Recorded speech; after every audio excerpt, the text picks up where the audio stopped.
கட்சி 2010 கட்சியாக நாம துவங்கணும். கிட்டத்தட்ட 16 வருஷம் நமக்கு ஆயிடுச்சு.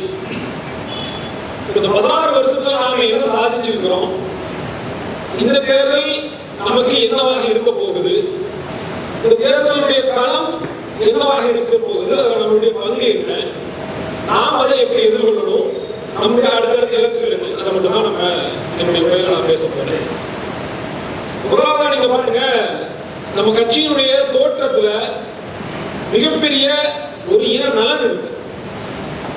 ஏன்னா சுயநலத்துக்காக நாம கட்சி தொடங்கியவர்கள் அல்ல. இப்ப இன்னைக்கு சசிகலா ஒரு கட்சியை தொடங்கி இருக்கிறாங்க, அப்புறம் அதிமுக புகழேந்திரன் ஒருத்தர் ஒரு கட்சி தொடங்கி இருக்கிறாரு, விஜய் கட்சியை தொடங்கினாரு, இப்போ ஓபிஎஸ் அவர் தனியா ஒரு உரிமை மீட்பு பேரவைன்னு ஒன்று வச்சுட்டு இப்போ திமுக போய் சேர்ந்திருக்கிறாரு. அப்ப இந்த நபர்கள் எல்லாம் கட்சி துவங்குறதுக்கு பின்னாடி இல்ல இன்னொரு கட்சியில போய் சேர்றதுக்கு பின்னாடி அவர்களுடைய சுயநலம் இருக்குது. இப்ப சசிகலாக்கு எடப்பாடி துரோகம் செய்யாமல் இருந்திருந்தால் சசிகலா கட்சி தொடங்கி இருக்க மாட்டாங்க. ஓபிஎஸ் இபிஎஸ் கட்சியை விட்டு அதிமுக விட்டு நீக்கலன்னா இன்னைக்கு தளபதி ஸ்டாலின் ஒரு நாக்கூசாம பேச மாட்டாரு. அப்ப மேலோங்கி நிற்பது என்பது சுயநலம். விஜய்க்கு இருக்கிறது கூட சுயநலம் தான். முதலமைச்சர் நாற்காலி மீதான ஒரு சுயநலன். கெரியருடைய உச்சத்தை விட்டுட்டு வந்துட்டேன், ஒரு ஆண்டுக்கு 400 கோடி ரூபாய் 500 கோடி ரூபாய் என்னுடைய வருமானத்தை விட்டுட்டு வந்துட்டெல்லாம் சொல்லி அவங்களுடைய ஜெனுவினிட்டிய நம்பகத்தன்மை உண்மைத்தன்மையை ப்ரூவ் பண்றாங்க, நிரூபிக்கிறாங்க. நீ 400 கோடி வேண்டினாலும் கேரியருடைய உச்சத்தில் இருந்தாலும் அதெல்லாம் வெறுமனே சினிமா புகழ், அவ்வளவுதான். ஆனால் சினிமாக்காரன் எல்லோருக்கும் இருக்கக்கூடிய ஒரு மேட்டிமை மனநிலை என்னன்னா, நாம உச்சபட்ச நடிகரா இருக்கிறோம், திரையில நமக்கு ரசிக்கிறதுக்கு ஆட்கள் இருக்கு, இதை மூலதனமாக வைத்துக் கொண்டு நாம் கட்சி ஆரம்பித்தால், அரசியலுக்குள்ள வந்தால், தேர்தலை போட்டியிட்டால் முதலமைச்சர் நாற்காலியில் உட்கார்ந்துடலாம் என்கிற அந்த மமதை இருக்கு. அப்ப விஜய் எதுக்காக வந்தாரு? கேரியருடைய உச்சம் தான். 500 கோடி ரூபாய் சம்பளம் வாங்கினார். தமிழ்நாட்டிலேயே தென் மாநிலங்களிலேயே அதிகமாக சம்பளம் வாங்கக்கூடிய நடிகர் தான். லட்சோப லட்சம் ரசிகர்களால் கொண்டாடப்படக்கூடிய ஒரு நடிகர் தான். எல்லாம் இருந்தும் அதிகாரம் கையில இல்ல. அப்ப முதலமைச்சர் நாற்காலி என்கிற அதிகாரத்தை பிடிப்பதற்காக என்ன பண்றா? இதை பற்றி அங்க வரலாம். அப்ப என்ன? அது ஒரு சுயநலம். அதாவது நமக்கும் விஜய் போன்ற நபர்களுக்கும் இருக்கக்கூடிய வேறுபாடு என்ன அப்படின்னா, அவர்களுக்கு முதலமைச்சர் நாற்காலியை அடைவது இலக்கு, அவருடைய டார்கெட் என்ன, கோலை என்னன்னா முதலமைச்சர் நாற்காலியில போய் விஜய் உட்காருது. நமக்கு அப்படி இல்லை, நமக்கு இலக்கு வேற. அந்த இலக்கை அடைவதற்கு முதலமைச்சர் நாற்காலி நமக்கு ஒரு டூல், ஒரு ஆயுதம்.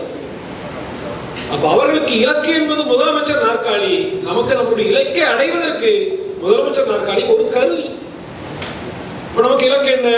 இனத்தினுடைய விடுதலை, இதுதான் இலக்கு. அப்ப என்ன கேட்கிறாங்க? 15 வருஷம் ஆகி போச்சு, நீங்க என்ன இது வரைக்கும் முதலமைச்சர் நாற்காலியே பிடிக்கலையே, நீங்க ஆட்சியே பிடிக்கலையே, எம்எல்ஏ இல்லையே, எம்பி இல்லையே, அமைச்சர் இல்லையே, கவுன்சிலர் இருக்காங்க, கவுன்சிலர் கூட இல்லையெல்லாம் நக்கலா கேள்வி கேட்கிறாங்க. அதாவது நமக்கான பணி என்பது முதலமைச்சர் நாற்காலியை அடைவதோடு நம்ம பணி முடியல. உண்மையான நம்மளுடைய வேலை என்பது அந்த நாற்காலில போய் உட்கார்ந்ததற்கு பிறகாகத்தான் தொடங்க போகுது. அப்ப இந்த 15 ஆண்டு காலம் நம்ம செய்யறதெல்லாம் அதற்கான ஒரு அடித்தளம், ஒரு கிரவுண்ட் ஒர்க் பண்ணிட்டு இருக்கோம், ஒரு பேஸ் லெவல் ஒர்க் பண்ணிட்டு இருக்கோம். அப்ப நம்ம இன்னும் பயணிக்க வேண்டிய பாதை அதிகம், தொலைவு ரொம்ப தூரம். அதற்கெல்லாம் இது ஒரு தொடக்கம் தான், அவ்வளவுதான் இது. அப்ப என்ன சொல்றாங்க? 15 வருஷம் ஆயிடுச்சுன்றாங்க. 15 வருஷம் தான் ராஜா ஆயிருக்கு. 15 ஆண்டுகளுக்குள்ளாக இந்த மண்ணில இவ்வளவு பெரிய அரசியல் மாற்றத்தை சினிமா பின்புலம் இல்லாம, திரை பின்புலம் இல்லாம, காசு இல்லாம, சாதி மதம் சொல்லாம, யாரோடும் கூட்டணி சேராமல், தமிழ் தேசியம் என்கிற ஜோல்னா பைக்குள்ளையும் இந்த மாதிரி ஒரு அரங்கு கூட்டத்திலையும் 70 வயசு பிபி பேஷண்ட்கள் மட்டுமே பேசிட்டு இருந்த அந்த சித்தாந்தத்தை கொண்டு வந்து திராவிடத்திற்கு, இந்திய தேசியத்திற்கு மாற்றாக அப்படி கொண்டு வந்து தூக்கி நிப்பாட்டி, யாருக்கு என்னன்னே தெரியாது. தமிழ் தேசியம் தான் இயக்கத்துக்காரங்களுக்கு மட்டும்தான் தெரியும், சாமானிய மக்கள் யாருக்கும் தெரியாது. ஏன்னா மூடி மறைச்சிட்டாங்க. அப்ப அப்படி ஒரு சித்தாந்தத்தை கொண்டு வந்து எந்த பின்புலமும் இல்லாமல் இவ்வளவு குறுகிய நாட்களுக்குள்ளாக 36 லட்சம் மக்களுடைய நம்பிக்கையை பெற முடியும் என்றால் இது சத்தியமாக 16 ஆண்டுகளுக்குள்ளாக, அதிலும் 2016 நம்ம தேர்தல் அரசியலுக்குள்ளே வர்றோம். அப்ப 16 இருந்து 24க்குள்ளாக வரும் 8 ஆண்டுகள் தான். 8 ஆண்டுகளுக்குள்ளாக 36 லட்சம் மக்களுடைய நம்பிக்கையை நம்மளால பெற முடியும் அப்படின்னா இது நாம் செய்தது ஒரு மகத்தான புரட்சி, சாதனை. 8 ஆண்டுகள் ஒண்ணுமே கிடையாது. ஒரு நாட்டினுடைய, ஒரு தேசிய இனத்தினுடைய வரலாற்றுல 8 ஆண்டுகள் என்பது ரொம்ப ரொம்ப சொற்பம். நீங்க எடுத்து பாருங்க. இன்னைக்கு பாஜக இந்துத்துவம், இந்துத்துவா அப்படிங்கிற ஒரு கோட்பாட்டை முன்னிறுத்துது. RSS உடைய அஜெண்டாக்கு வேலை பார்க்குது. பாஜக என்பது ஒரு கருவி. RSS அரசியல் முகம் பாஜக. இப்போ RSS முன்னெடுக்கக்கூடிய இந்துத்துவ அரசியலை, அகண்ட பாரதம் அப்படின்ற அந்த அரசியலை, அந்த அரசியல் அஜெண்டாவை செயல்படுத்துவதற்கான கருவி பாஜக. இப்ப இந்த பாஜக இன்னைக்கு 3வது முறையா இந்தியாவில் ஆட்சியில் இருக்கு. நாம பாஜகவை வீழ்த்தணும்னு நினைக்கிறோம், பாஜகவுடைய சித்தாந்தத்தை புரிதொண்டி புதைக்கணும்னு நினைக்கிறோம், அது வேரோடி மண்ணோட பிடிங்கி எறியணும். இந்துத்துவத்தை நம்முடைய நேரடி எதிரியாக நாம கருதுறோம். ஆனால் எதிரிகளிடமிருந்து கற்க வேண்டிய பாடம் அவ்வளவு இருக்கு. உங்களால் நம்ப முடியாத பாருங்க, RSS கிட்டத்தட்ட 15,000 தொண்டர்கள், முழு நேர ஊழியர்கள், திருமணம் செய்து கொள்ளாம, குடும்பத்திற்கு போகாம, நல்லது கெட்டதுல பங்கெடுக்காம, முழு மூச்சாக அவருடைய வேலை என்பது RSS கோட்பாட்டை இந்தியாவுடைய கொண்டு போய் சேர்க்கிறது.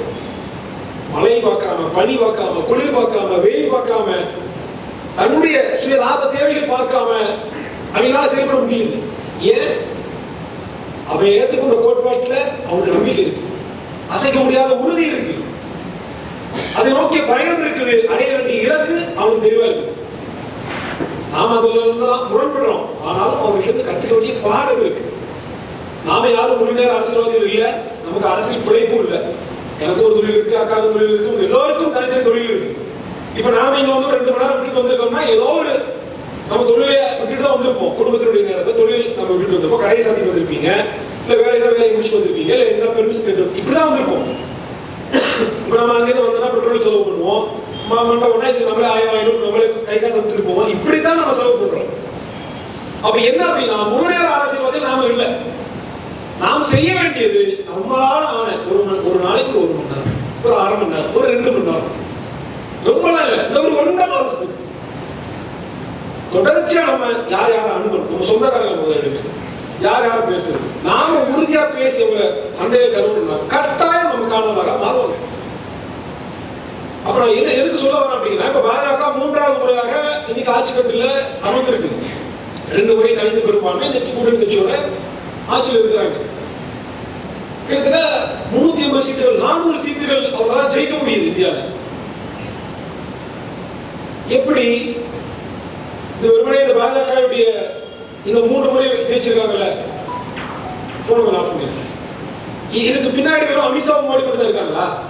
அவங்க 2 பேருடைய உழைப்பின் பயனாகத்தான் பாஜக இன்றைக்கு 3 முறை ஆட்சி பிடிச்சிருச்சா என்றால் இல்லை.